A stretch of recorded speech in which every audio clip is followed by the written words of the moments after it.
Hey everyone, welcome back. Today I'm going to show you how to check if someone has blocked you on Discord without sending them a message. First, open Discord and go to the home screen.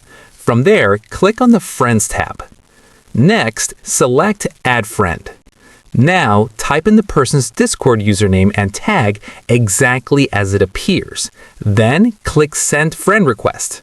If the friend request fails immediately or won't go through, that's a strong sign that the person may have blocked you. Another way to do this is if you and the person share a server. Open the server, find their name in the member list, and click on their profile. From there, try clicking Add Friend.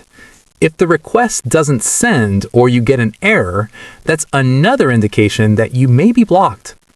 Keep in mind that failed friend requests can also happen if the username or tag is incorrect, so double check the spelling before jumping to conclusions. And that's how you can check if someone blocked you on Discord without messaging them. If this video helped you out, don't forget to like and subscribe for more simple and helpful tutorials. Thanks for watching, and I'll see you in the next one.